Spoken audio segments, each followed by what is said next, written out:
بسم اللہ الرحمن الرحیم.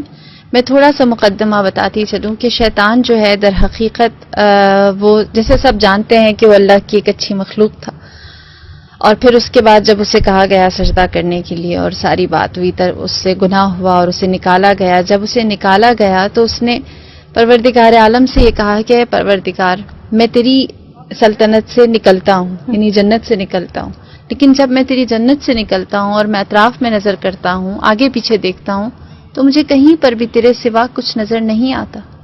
اگر زمین بھی ہے تو تیری ہے، اب میں جاؤں تو کہاں جاؤں؟ تو اس وقت اس نے سب سے پہلے مکان کا سوال کیا کہ میں رہوں گا کہاں پہ. تو کہا یہ گیا، جواب یہ آیا کہ جس جگہ پر بھی گناہ ہوگا وہ تیرا مکان ہوگا.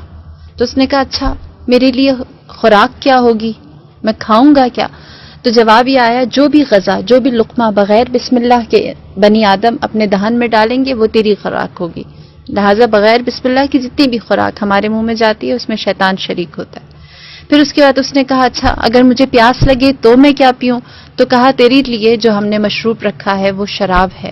پھر اس نے سوال کیا اور کہا کہ تو نے انسان کے لیے کتاب اتاری ہے، مجھے بھی کوئی کتاب دے. ان کے لیے قرآن ہے، زبور ہے، انجیل ہے، تورات ہے.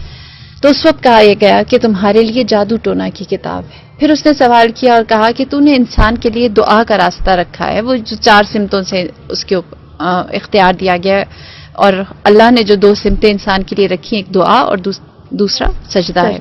صحیح. تو ان کو ہتھیار دیا ہے دعا کا اور سجدے کا، مجھے بھی ہتھیار چاہیے. تو اس وقت یہ جواب دیا گیا کہ تمہارے لیے سب سے زیادہ مضبوط ہتھیار عورت ہے، جس کے ذریعے تم انسان کو، بنی آدم کو، اولاد آدم کو گمراہ کر سکو گے.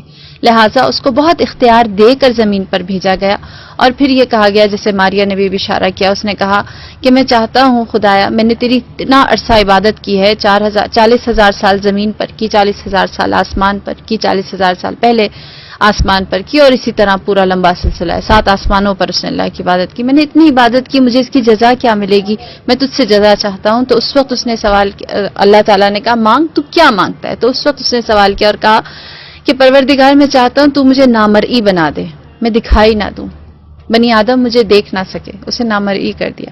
پھر اس نے کہا کہ مجھے اس بات کا اختیار دے کہ میں جو انسان کے ذہن میں خیالات خطور کرتے ہیں اس میں وسوسہ ڈال سکوں. لہٰذا اسے یہ اختیار بھی دے دیا گیا. پھر اس نے کہا کہ پروردگار مجھے یہ اختیار دے کہ میں انسان کے خون میں روان ہو جاؤں.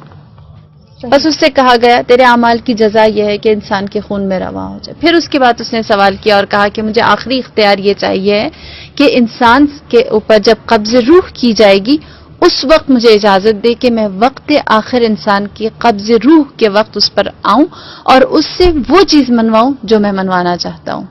لہٰذا شیطان کو یہ اختیار بھی دیا گیا.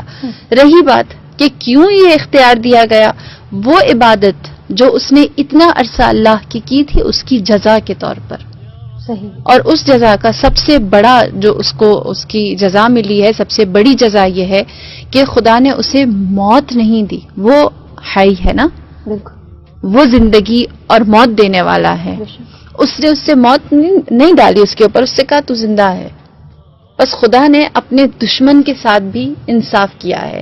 اور جب شیطان کے اوپر ہم نظر کرتے ہیں، اور اگر کبھی آپ شیطان کے اوپر ریسرچ کریں، آپ دیکھیں جتنا ہم شیطان کو جانتے ہیں نا، جتنا اس کے بارے میں ہمیں اس کی ہسٹری اور اس کا ہمارے اوپر حملہ اور اٹیک کرنے کا طریقہ اور اس کی اولادیں، اور پھر اس کے بعد وہ کن انداز سے کس طرح حملہ کرتا ہے، یہ ساری چیزیں پڑھتے اتنا زیادہ شیطان کی جتنی شناخت ہوتی ہے اتنی رحمان کی معرفت ہوتی ہے کہ خدا نے شیطان کے ساتھ کیا رحمانیت دکھائی ہے. بس اس کی سب سے بڑی وجہ یہ تھی کہ خدا رحمان و رحیم اور منصف اور انصاف کرنے والے نے اس کو اس کے اعمال کی جزا کے طور پر جو اس نے مانگا سب کچھ دے کر مسلح کر کے بھیج دیا. اور پھر پروردگار عالم نے کہا کہ اے شیطان تو عابدین کو بھی اپنے جال میں پھنسا سکے گا، تو زاہدین کو بھی، تو علماء کو بھی پھنسا سکے گا، جہاد کرنے والوں کو بھی، لیکن میرے مخلص بندے تیرے اختیار میں نہیں آئیں گے.